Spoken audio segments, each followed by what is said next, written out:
Hey y'all, so I'm back with the first of our Pride videos. There's gonna be 7 of them, okay?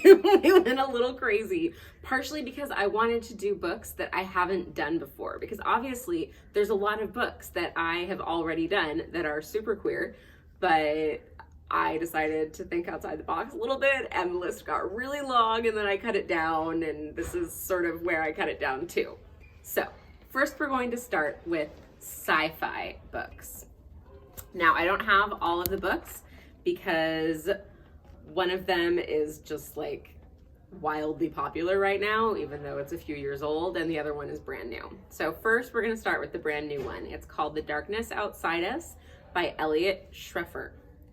2 enemies stuck on the same spaceship trying to save an entire settlement. What could possibly go wrong?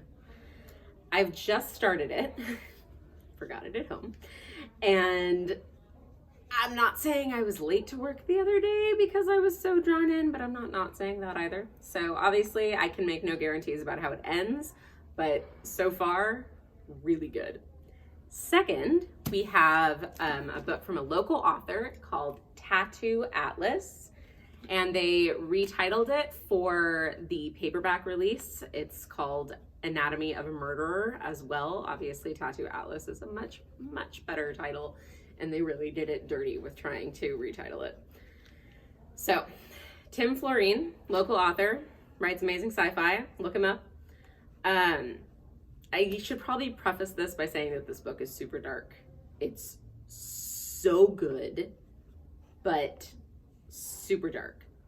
And it asks the question, can evil be cured? Should we be attempting to fix people's brains?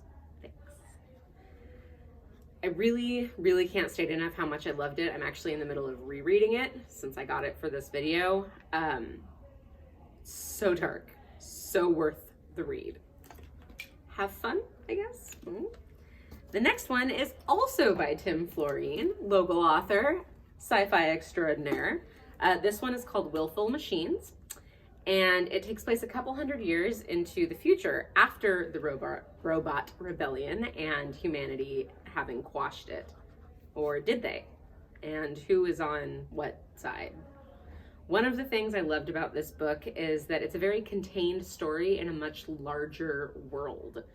It takes place only at the remote boarding school the president's son attends, and focuses on him and his hot new roommate, who may or may not be a cyborg ready to start the fight anew.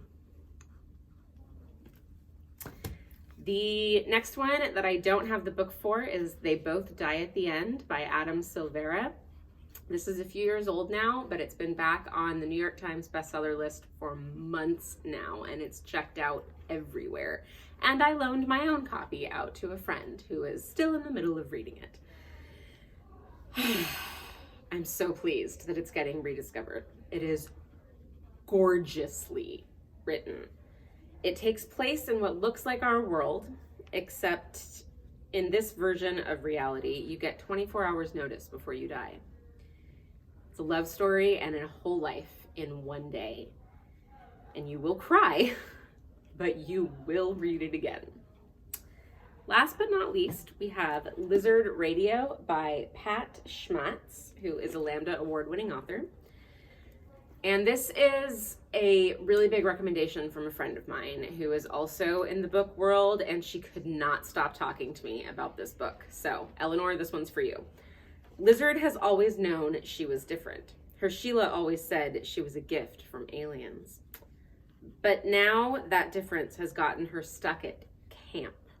Here, the gender-rigid government will try and force her and other GNC, gender non-conforming teens, to conform to the gender binary that rules this futuristic dystopia. And it feels all too plausible while you're reading it. So do with that what you will. As usual, the link to check out all of these books is in our bio or the description, and happy reading.